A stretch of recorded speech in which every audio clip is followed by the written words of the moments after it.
Welcome back to another episode of Exposing Ourselves. I'm Travis Ritchie, and this is episode 19. This is the show where we expose each other to new things. Matt is a big music fan, and he'll assign me one of his favorite albums or playlists to listen to each week. And I, a movie buff, will give him one of my favorite films, and we come together on this very podcast to discuss it all. And with me, as always, is my very good friend, Matt Runquist. Hey, Travis. This week, I watched The Power of the Dog, and you listened to Bette Davis. Yes, I sure did, and you did. All right, well, before we get into that discussion, how are you? I'm pretty good. I had a dream. You want to... About me? Yes. Well, you were in it. I don't know that it was okay. about you, but Okay, that's you were fine. in it. So you... Bet you think this dream is about you. Yeah. You, me, and my wife were all going to Aruba for some reason, not clear in the dream. Dream logic. We were all going to Yeah. Aruba. And Does there have to be a reason? on the flight, on the way there, I realized I didn't have my passport. You didn't have your passport. And you do need your passport to get into Aruba. So we got to the immigration office, and they were like, there was a U.S. official there who was like, okay, well, I'll let you into the country as long as you've paid all of your fines to the United States government. And I barely had any fines, and so I cut him a check and was ready to go into the country. But Did I have fines? you had $67,000 worth of fines. And so this is the meat of the dream here. Okay. So the best part is the guy was like, well, I guess you're not going to be able to get into the country. And you said, I've got my checkbook right here. I'll just write a check for $67,000, right? And it was very clear and very obvious that you were kiting the check. The guy knew you were kiting the check. I knew you were kiting the check. You knew you were kiting the check. But for some reason, the rules were he had to accept the check. But then you would never be allowed into the country again until you paid your fines, right? And so there was lots of winking and blah, blah, blah. And he's like, well, I guess you're never going to get to come back to Aruba again. And we said, well, you never know. We've got a podcast. So we might be able to make the $67,000. Wow. Yeah.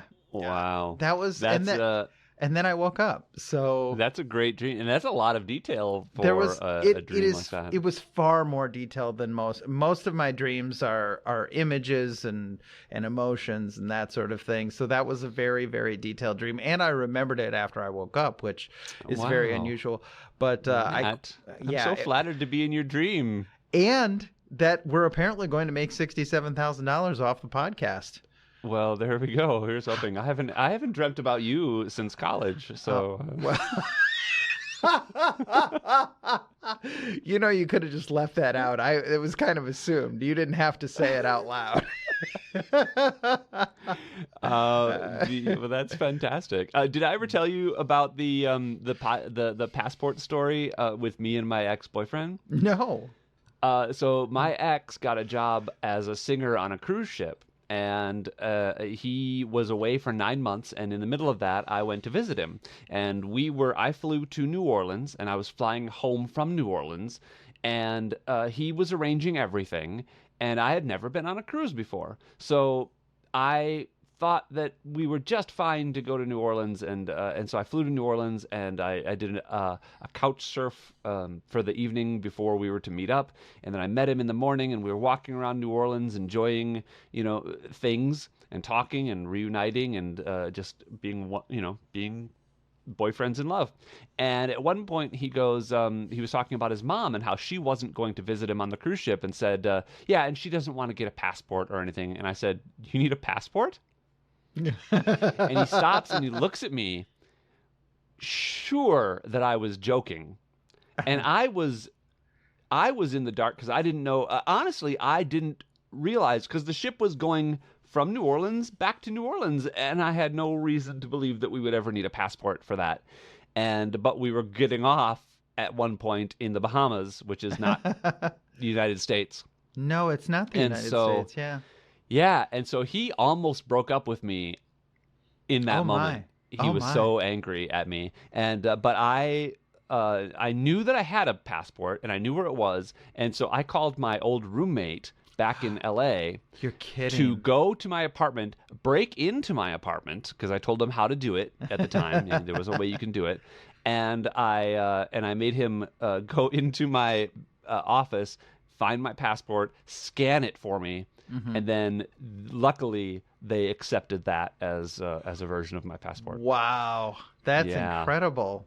I mean, Yeah, you he was you furious saved about it though. you saved your relationship temporarily. Well, and in my defense, I never thought that it was my responsibility to know that I needed a passport. Like Yeah. I figured that he was the cruise ship professional. He should have told me that that's what I needed. oh, by the So way, I please maintain bring that to your this travel day. documentation.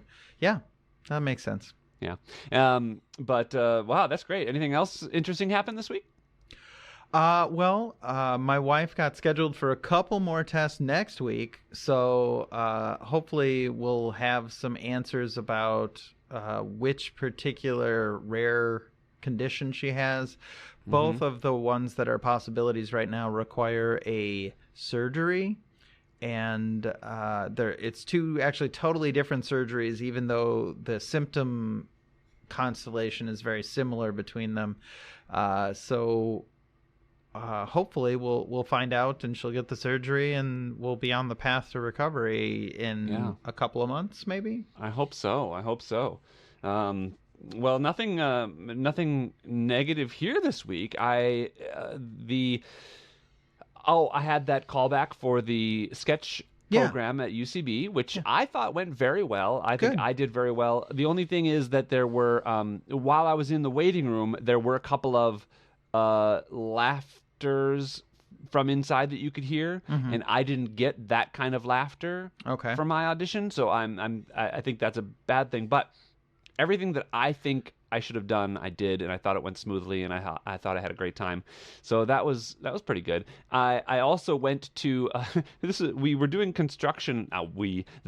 Someone was doing construction on the balcony outside my front door of my apartment, and so they sent us an email on Friday saying that on Saturday we wouldn't be able to come or go from our apartment between the hours of 10 and like 3 p.m. Okay. And so if you wanted to be out, you had to get out before that. So Get out and I by had an arrangement to go on a date with someone downtown at 3. Oh, so no. I had to leave. So I packed up everything. I woke up decently early and I packed up everything and I went, but I was like, I don't know. I don't want to go there now because it's way too early. So I decided to go to the animal shelter. Oh, nice. And just check out some puppies and see if there was Yeah. anyone that struck my fancy that I matched with. And they opened at 11, so I didn't realize that, and so I had to wait in line. And there was a line, which also I didn't realize was a thing. Okay. But while I was waiting in line, this woman came up and said, and she was towing like one of those puppy carts that you tow behind a bike. And I've been Okay. looking into getting one of those. Sure. And she was like, where's the donation location? Where do you go? And I was like, I didn't kind of clock what she was talking about until she walked away and then went to the door and it was locked. But she was coming back and I was like, oh, she wants to donate that to the shelter. And so I said she had just lost her dog. It was a pretty Oh. brand new thing. We were all very like sad for her. And then I said, would you by any chance want to donate that to me? Because I only have a bike and I've been wondering how I'm going to get around with a puppy when I adopt one. And she's like, yeah, sure. So I got this Oh, little cart. nice. And they're not Very cheap. cool. The one I was looking at online was like $400. Oh, I don't my. think this one is maybe that expensive, but it's pretty nice. Yeah. So, Right. but yeah, Very it's a cool. little- yeah. So preparing for the dog, But and no then the puppy date yet. was actually no puppy yet. No. Okay. I met a puppy there that was actually really cute. Her name was Cece, which I assumed her full name was Cece Blooms, which is a great gay name because it's Bette Midler's character from Beaches. But she was a little too big, Cece was. So okay. I don't think I'm going to bring her home. Okay. The date went great, which is the first Good. time I've gone on a date, and it was not originally going to be a date since the guy was just visiting, but and we really just wanted to kind of like find a place to do things that are inappropriate to talk about on a podcast. Sure. But it ended up being a very PG-13 strolling around Aw. downtown LA, Well, that's making out where we lovely. could. Yeah, it was cute. And then today I actually went on another date with someone else who is not visiting. He lives here, so that's even better. And we went on a hiking date, Oh, that's which awesome. was fantastic. Yeah. So Cool. yeah, pretty. I'm glowing, I think. Well, you do I appear to feel like I have a am. glow. I wish people could see it, but we can hear it in your voice. So Aw, what do you thanks. say we get into it? Let's change Get into things the up a meat. little and Talking about the meat do. of the dream, and here's the meat of Let's. the episode. Here's the meat of the You shake it episode. up. Let's shake it up. Let's do the music first, and I'll tell you. Okay. I'll tell you why. Tell me why, Matt. I would like to maybe apologize a little bit. Oh, I have a yeah? sneaking suspicion you did not like this, and I hadn't listened to it in a while. And so I refreshed myself on this because I remembered liking the album quite a bit, and I do like the album quite a bit. But when I was listening to it this time, I listened to it with the ear of the things that you've told me that you like. And I would say about the only thing about this music that you've told me that you would like that this music has is that the lyrics are reasonably understandable. Pretty Okay. much everything else are things that you probably don't like. And so, Well, tell me anyways, what you like, Matt. Tell me what well, you like about I'm going to tell Betty you. Davis. I'm going to tell our listeners about the album. This is the debut Yes. album from Betty Davis, who was a young model, musician, various other things. She was married to Miles Davis briefly, hence the last name. And she didn't know that. wrote and arranged all of the music on this album. Very, very talented woman. But it is funk, and it is early 70s dirty, gritty funk music. And I enjoy it. I like it. I don't find it as repetitive as a lot of funk music can be very, very groove oriented and very, very repetitive. And I think this is a little breaks out of that a little bit. I like it because it's different from a lot of things that are out there in a way that I find really refreshing. But I do think you probably did not love it.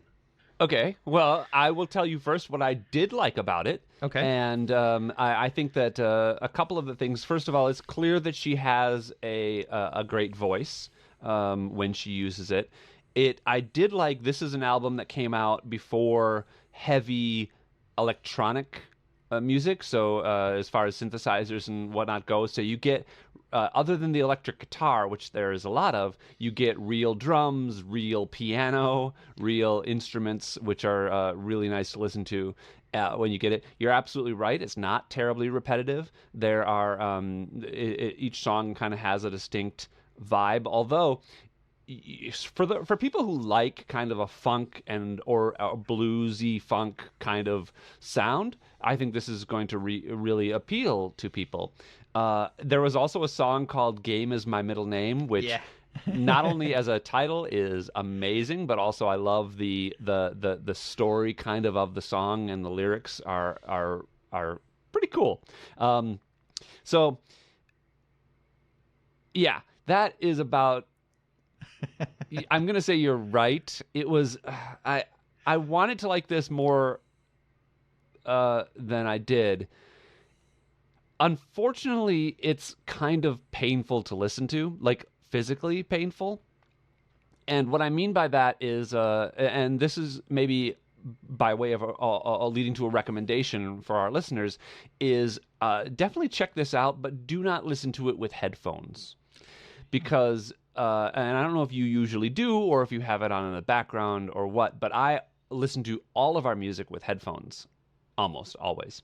And Betty has ultra vocal fry. So, for those that don't know what vocal fry is, it's what you hear when, especially a lot of modern pop songs, it's big when, when Britney Spears goes, "Oh baby, baby, how was I?" So that kind of like that sound, that's vocal fry. Instead of saying, "Oh baby, baby, how was I supposed," and Betty Davis is like, I can't even replicate it. Her vocal fry is off the scale. I've never heard anything like it, and it almost it veers into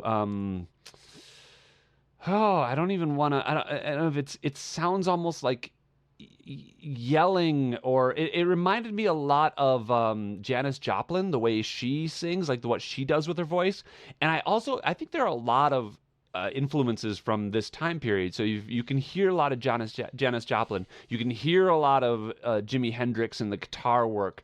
You can hear a lot of it's very of its time. And unfortunately, even Game Is My Middle Name, by the end of the song, I had to stop listening to it because it was hurting my ears. Yeah. I was enjoying the beginning of it, but then it gets into this really hard, driving loudness that was unpleasant for me.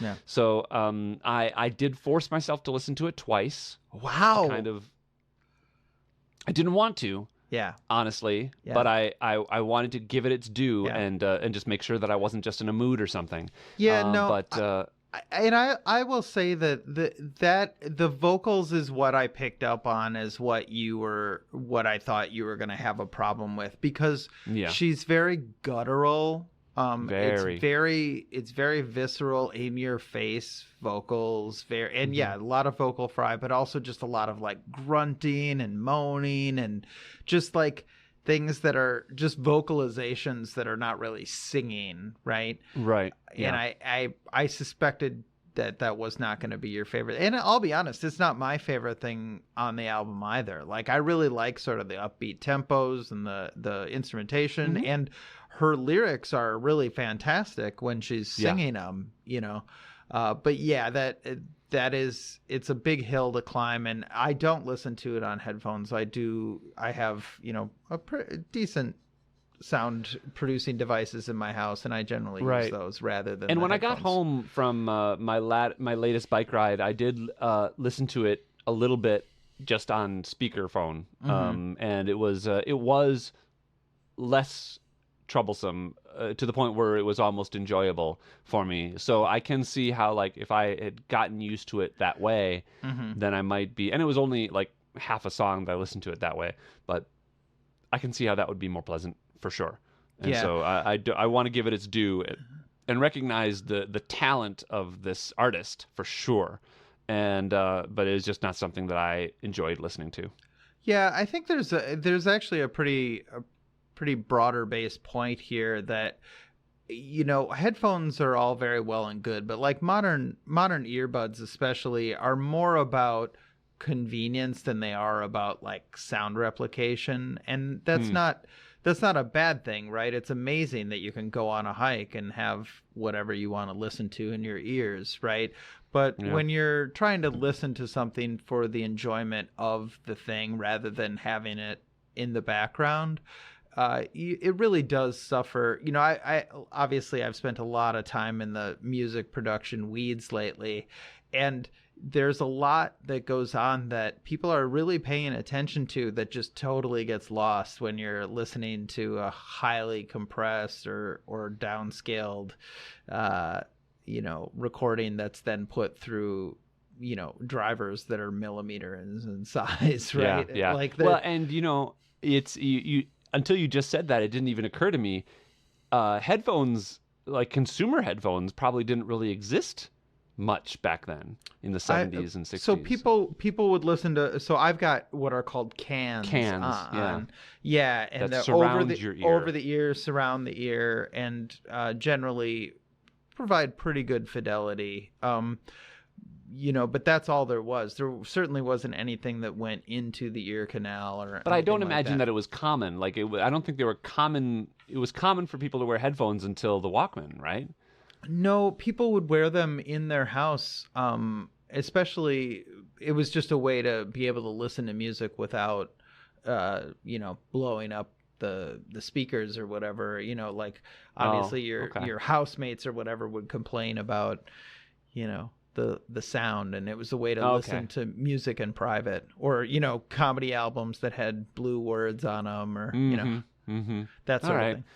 Yeah, I guess that makes some sense, but certainly less ubiquitous than they are now. Yeah. Now So. everybody has headphones. So, Well, I don't yeah, want to but belabor good the note. point at all. I don't want to belabor the point at all. Tell me what would you rate this? I mean, I'm gonna give it for my personal review. This is just my take. I'm gonna give it probably a 3 in recognition of the definite talent that is present, but also I probably won't listen to this again. Yeah, that makes sense. I will give this album. I would give a 7. I like it a lot. The vocals, yeah. I even had a tough time getting through some of the songs. So I would give it a higher rating if the vocals were less like in your face. But they are what they are. So yeah, that's a 7 from me. Not bad, not bad. All right, well, moving on to the movie of the week. The movie I assigned you was The Power of the Dog, which came out just a couple years ago. It was a 2021 movie starring Benedict Cumberbatch. It had Kristen Dunst in it and Jesse Plemons. Also, Cody Smith-McPhee, who is a young actor who was, I mean, to me, best known before this as playing the young Nightcrawler in the X-Men movies.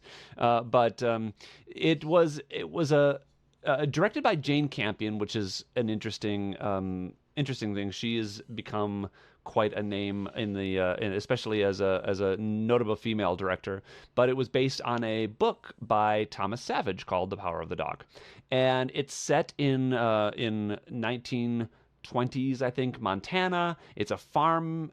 It's an interesting character piece, and the it was nominated for an Academy Award. I do not think it won, and it didn't make a lot of money, weirdly enough.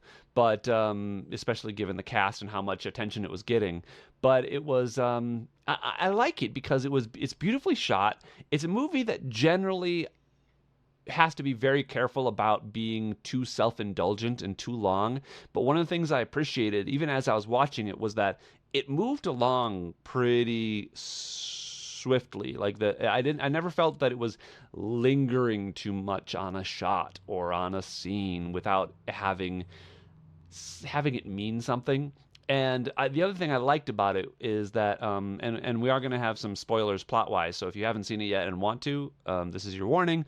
But the end of the movie gives the audience some credit because it doesn't, I don't think, hand feed you the information that you need to know what happened. It's definitive. It's not. I don't think unclear what happened if you think about it, but it doesn't like. I don't know. It gives you. It treats you like an intelligent viewer, which I really appreciate. So yeah, not usually my cup of tea, this type of movie, to be honest, but I really appreciated this one. All right. Well, so we're starting with things that we liked. Yep. I really liked when we're introduced to the character, Kristen Dunst's character, the way that it's clear that her business is very dependent on these cattle drives and the cowhands, and so when they see the dust coming up over the horizon, they like leap into action and start killing chickens and getting ready for these people. And then so I really liked that sort of just that characterization, I guess. I struggle to come up with other things that I liked about this movie. Really? Yeah. Nothing at all, huh? Not even the cinematography or the acting or anything? No, I've been to Montana, and Montana is beautiful. Montana is gorgeous. This movie is like, it makes Montana look like depressing and dark and ugly. Huh. I was kind of peeved at the end. I was like, that's not what Montana looks like. Montana's beautiful. Like, what is this? So here's a general point that I think I think we've gone too far with like the color scheme thing in movies now. Like this movie is almost sepia toned most of the movie for no apparent reason. Like A bit desaturated, huh? it's super desaturated, and it like Montana looks like the same color as a cow, which is fine as far as it goes, but isn't what Montana looks like. And um and I wonder if part of that was the fact that it was set, in cowboy times, and it was trying right, to except here's the thing, right? It's not cowboy times. Like 1924, like, and this is part of the story, right? Is that 1924 is very, very late to be doing cattle drives and to be running a ranch in the way that they're running it. Like we're about to get pickup trucks, and so there is a little bit of conflict or just I would say conflict with like the locals who are starting to drive cars starting to drive cows around, starting to drive cars around, and women are dancing and being public about their selves, you know we exist, that sort of thing. And so the timing, I think, is very, like, it's a very specific time, right? This is not 1884 anymore. The amount of open range land that was left in the West is very small at this point. Cattle drives are for a very specific purpose. I was on Reddit recently, and there was a thing about this, so I know. No, really? Like, Okay. they're about getting the cattle to the railhead where the railroad stops, and that's where all the Right. slaughterhouses are and everything like that. But fences started crisscrossing the West, and so you couldn't really drive cattle the way that they used to do. By the time of this movie, and I think. I mean, that's one of the so there's multiple conflicts with Benedict Cumberbatch's character, and one of them is just that the way of life that he has known for the last 25 years is really dying, so there's that. Yeah. Well, I think that's it's kind of an interesting thing, like as an allegory or a way to I don't know, illustration of this changing of time, right? When you see everybody is riding horses, and it's these two brothers that are owning this ranch, Phil and George, and Phil was educated at like Harvard or something like, or Yale or something like that. He's a smart guy, but he decides to come back and run this farm to such an old-fashioned degree where he doesn't bathe almost ever. He's just he really lives out in the dirt and the grime, and he's hand making ropes for use on the farm and stuff like that. They have cowhides that they use, but they don't use them or sell them. For some reason, he rather than selling them to the Native Americans, he burns the cowhides, and but the whole thing is actually not his story. The whole thing is actually the kid's story. So Thomas Savage, the guy who wrote the book, was the young gay or queer like kid who was a little bit who was not assaulted but tormented, I guess, by this older cowboy character. And there are things about that are that I think are very interesting, but I'm not sure that I loved. So the interesting thing about this movie, it was nominated for 12 Academy Awards. Are you right? kidding? Is that a joke? No, it's not. Wow. 12 Academy Awards, including Best Picture, Best Actor, Best Supporting Actor, Best Supporting Actress, Best Director. It only won Best Director. Okay. For Jane Campion, and won nothing else, which is the first time that's happened since The Graduate, apparently. And so it's notable for that. And I don't think that's wrong. I think that Benedict Cumberbatch's performance is interesting, but not nearly as severe as it maybe should have been. And Kristen Dunst's performance is interesting, but I didn't really feel that I didn't feel why her character became an alcoholic or was so nervous with things. Yeah, I want to get into this a little bit. Part of my Yeah. problem with this movie I'm is okay to be that critical about this movie, by the way. okay.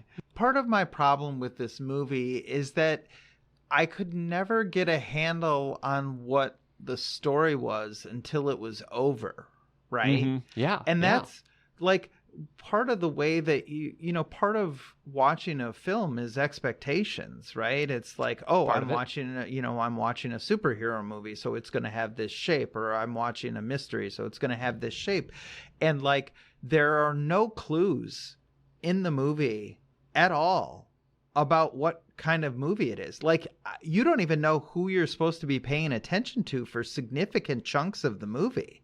Like I thought Jesse Clemens, I don't know. Clemens, yeah. I thought his character was going to be a pretty significant part of the movie, and then he just disappears for like an hour. Well, 45 minutes, right? But like it was bizarre to me, and I couldn't figure out. Yeah, why was Kirsten Dunst's character an alcoholic all of a sudden? Why was Phil suddenly nice to the kid? Why a lot of things? Well, but I think those become at least that last one becomes clear. The most interesting relationship is the relationship between Phil and other people, like Phil and his brother, and Phil and the kid whose name is, don't remember what his name is. That's all right. He's the only child in the movie. So. Peter. Yeah. And so yeah.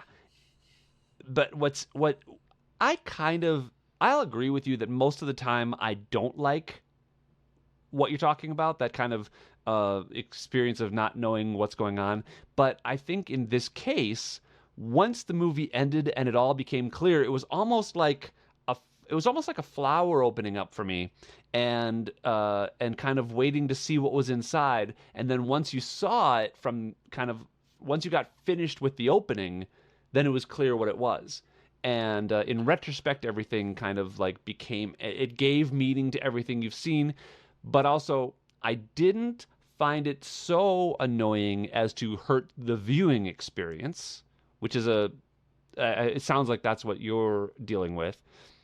And also something that I have had on other movies, which, so I enjoyed the viewing experience. And then at the end, when it became clear what the real plot was, which was Phil's original relationship with the cowboy that trained him, who was who probably was inappropriate with him sexually, and then him kind of tormenting Peter, and then his turn was him basically grooming Peter. Yeah. Right. And then Peter being a stronger character than maybe Phil was when he was young, kind of taking his own defense into his own hands and dispatching with his tormentor. Now, the problem was that Phil didn't seem particularly tormenting.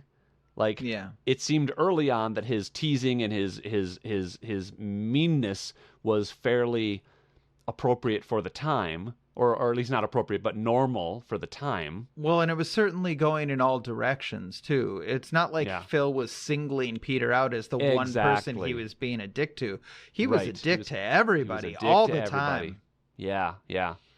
Right, exactly. Yeah. And I think that was, if there was something that had shown that Peter was of particular interest, other than the part where Phil became nice to him, then it might have been more powerful. Yeah. I didn't. So I think because Peter at this point, Peter comes off a bit of Peter kills Phil through the cunning use of anthrax. Yeah. And at this point, at the end of the movie, Peter kind of seems like the psycho. Yeah. Yeah, that's fair. Yeah, I guess I don't really have a whole lot more to say about that in particular. I found it a frustrating watch because, so you say things do happen, and they do, right? Like every scene has, like a point, right? But it's a very slowly paced movie. And because you spend so much of it, or at least I spent so much of it wondering what the heck was going on, I couldn't really latch on to anything that I loved about it. Also, I think I don't like Benedict Cumberbatch. This is the movie that made me realize I don't like his acting. I think he seems lovely when he's, on with Graham Norton or whatever. But Yeah. but I didn't, so I was not a Sherlock fan. Really? Yeah, Okay. yeah, my ex was super into that show, and so I've seen a fair bit of it, and I did not find that a charming or interesting take on the character at all. This sort of like almost autistic Sherlock Holmes was not that was not it Okay. for me. That's fair. And then I don't think I've seen Doctor Strange. If I have, it's been like, I was staring at my phone while somebody was watching it in the room, and I don't know that I've seen him in anything else. Yeah, Doctor and Strange so- is an interesting one too because he's basically a Tony Stark character but less redeeming. So, well, in this movie, he's a total jerk. mhm. But also, I did not find his acting at all convincing. There's times Yeah. when he's just sort of yelling lines, and like sort of barking them out. It's almost like somebody's giving him like bad line readings from off camera. There was part of me that was like, was this movie directed by George Lucas? Because we know George Lucas can take any great actor and turn them into like a stilted, terrible performance, right? And Yeah. I was kind of getting that from him in this, and I was very confused because, like, didn't this get a Best Actor nomination? Like, Yeah. I did not get that out of it at all, right? I thought it was That's really interesting. yeah. So, And I don't disagree with you on that. Like I also didn't love his performance in this. I didn't buy his accent or Yeah. lack thereof. Yeah. And and you're right. He plays a lot of asshole. Even I loved Sherlock. Yeah. But Sherlock was an asshole. The only thing I can think of where maybe he wasn't an asshole is Imitation Game, which was where he played Alan Turing, which was a fairly interesting performance. And I guess wait a I minute, haven't is Benedict Cumberbatch gay? No, Oh, okay. not that I know of. I don't think Sorry, you so. said he played Alan Turing in this Yes. role, and so I was like, Yes. Well, yes. So yeah, I'm not super into his performance in this one either. So. okay. But yeah, otherwise I didn't I enjoyed the experience of watching it a little more than you did, but perhaps I don't fault you for not Okay. at all. Yeah. Okay. I totally get it. And I just wanted to I thought you might I didn't know I'm still kind of trying to peg down what you what it is that you like. Yeah. So Well, that's totally fair. I mean, I'm not mad at you for having me watch this movie. It didn't really, like, sometimes with a movie like this, I'll be like, oh, it's so beautiful, right? But this one is, at least I thought it was pretty ugly, or, oh, there's this character Interesting. that I want to root for, but there's none of these characters that I want to root for. And, so it was a tough watch for me, for sure. yeah, I did think that it was well filmed at least, and I enjoyed the direction. I enjoyed many of the a lot of the camera work I thought was interesting. There's a really great shot of Cody Smith-McPhee showing up at a campsite, and kind of it's a tracking shot of him just walking through the camp as everyone's like whistling and hollering at him because making fun of his he's kind of fey, he's kind of like a little bit feminine, and he just is very strong. Like he doesn't seem to be listening to any of it as he walks over and kind of looks up at a cool bird up in a tree and then turns around and walks back, and it's just it's a cool shot. I liked it. So the movie that beat it out, by the way, is Oh, you know what? I think the movie that beat it out is probably going to be our choice for our next episode because I haven't seen it yet. Oh, exciting. Maybe. Well, let's go ahead and rate this. Let's rate this. What do you think? I gotta give this a 2. I could 2. I tried so hard to think of things that I liked about it. And Okay. it wasn't as long as it could have been. Yeah, it didn't feel painfully long to me. Yeah. Like sometimes with a movie like this, they're like, let's make it 3 hours. Why not? Right. Right. They didn't Yes. do that here. So I Right. appreciate that. Yeah, I think fine. That's a fair rating given what you've said. I think I'm gonna go a little bit higher. I'm gonna give it a middle of the road kind of 5. I think because Really? there are things that I do really like about it, Mhm. and especially at the end of the movie, I really like that. Yeah, it's hard for a movie to give you that much information that subtly, Mm-hmm. and I think it did it very well.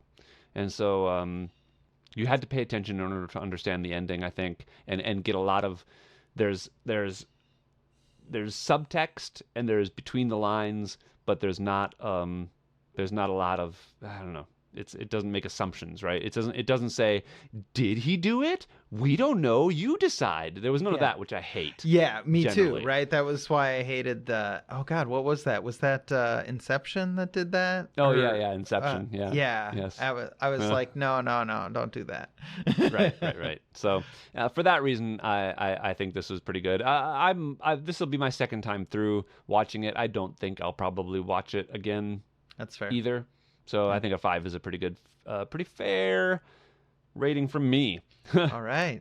All right. Ooh, low ratings for this week's episode. Yeah, it's sort of the opposite of last week, but I Right? got to Last admit week's it Love was still Fest. it was still a good conversation, which I'm happy about because I think these I was a little it's important worried. to I was a note that little worried.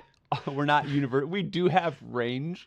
We're not We're not like fanboys who are just gonna love everything. Yeah, And that's important. Yeah. That's important. So I will say, one perspective of this movie is that I would, in a second, work with anybody in it.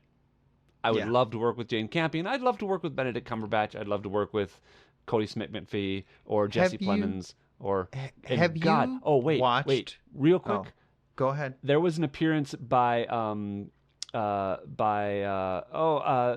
Francis Nah. Conroy. Francis Conroy, who I love and I want to see more of. And so I would act with Francis Conroy. Well, I would act with Kristen Dunst. I've loved her ever since Dick, and have you not seen Dick? I have not seen Dick. Oh, it's fantastic. But I mean, I've Highly appreciated recommend it. Kristen Dunst ever since the interview with the vampire. So, Okay. Should we probably start calling her Kirsten, by the way? Because that is her name. oh, is it Kirsten Dunst? Yeah. Okay. Yeah.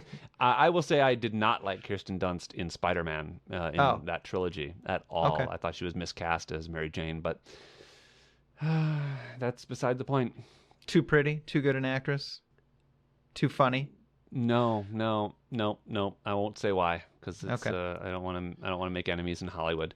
All right. So all right. Well- so you were going to say something before I interrupted you. I'm sorry. I think I was just going to say, let's talk about next week. Next week is episode 20. It's another very special episode. Very special episode. Yeah. So what we've decided to do, as per tradition, is that on our decadal episodes, which is every 10 episodes, we will do we will each assign the other something that we haven't seen. Yes. So neither of us will have seen the movie or heard the music, but it's maybe something that we thought we should see and haven't gotten around to. Yep. So that's the way we're approaching this. So do you have something I planned out? do have an album. I struggled a little bit to find, because I want to find albums that, like, I'm pretty sure I'm gonna like, but that I've never listened to for one reason or another. Okay. And that could be a little bit tough because you you listen to things or watch things that you think you're going to like. But I remembered, so I posted recently on Facebook about how there's two unplugged albums. There's Eric Clapton and Nirvana, and then there's all of the rest of them. Okay. Eric Clapton, because it is now the biggest selling live album of all time. Wow, really? Yep. I remember that album being a big deal. Yeah, it was a big deal. And Is then that where the slow version of Layla came from? That's where the slow version of Layla comes from. It's where the Tears from Heaven comes from. Wow. Yep. Because that is the only version of Layla that I like. I don't like, I guess, the original version. Sure. The Derek and the Dominoes. I guess. I don't know. Yeah. But anyways, and then Nirvana, because they were, this sloppy grunge band that, of course, did a very, very successful acoustic concert only months before Kurt Cobain's death, and it very much sort of redefined the band for a lot of people. Wow. Are we listening to Nirvana? No. Oh, you've already obviously listened to it. I've obviously already listened to that. I have However, not, if you ever wanted to, when if you ever thought that was appropriate for me. When I posted that status on Facebook, a bunch of my friends jumped up my back about the Alice in Chains Unplugged. Many of them said it was even better than the Nirvana Unplugged and that I should check it out. I've never heard it. Alice in Chains. I'm a big fan of Alice in Chains, though. So You're not. You don't even know who it is. I've heard of it. Okay. Heard of it. But here's an example, though. I've heard of her. Probably not Alice, is it? I've heard of her. She's tied up right now. No, they are a grunge band from the 90s. There's no one in the band named Alice. See, this is the lead singer of Alice in Chains at the Florence and the Machine time. Problem. Was a man named Lane Staley who, like a lot of 90s grunge singers, struggled with heroin addiction and eventually succumbed to it. But in 1996, they released this apparently fantastic album, Alice in Chains Unplugged, and it is your assignment for next week. The playlist is already up. Ooh, okay. Wow. So that's great. I'm looking forward to that. Yeah. Have you listened to any Alice in Chains? So I do know that they have a bunch of big hits, and I've heard those, right? But not the unplugged versions. And I have never listened to a full Alice in Chains album, so I don't know any of their deep cuts or anything. Usually unplugged is like big hits, deep cuts, and covers. So this should be a nice variety. Interesting. I'm looking forward to it. So I was thinking about giving you, especially given our conversation just now, I was thinking about giving you Coda, which is the movie that beat Power of the Dog at the Oscars last year, I guess. But it does require an Apple TV Plus subscription. And though I am going to re-up my Apple TV Plus subscription at some point because I need to watch Ted Lasso, and my show that I taped is going to come out sometime this year. Oh, nice. I'm going to wait till then to re-up it. So I want to give you something else. And here's the thing. I don't know that this movie is going to be anywhere anyway, so we might have to rent it anyway. But because we both loved Everything Everywhere All at Once so much, I would like to watch the previous movie from those directors called Swiss Army Man. Okay. And Swiss Army Man, as I understand it, is a movie about a guy who is shipwrecked on a desert island, and I think it's Paul Dano who is this actor, and he finds a body, and the body is played by Daniel Radcliffe. That is a hell of a sentence. The body is played by Daniel Radcliffe, by Harry Potter himself, and that's about all I know.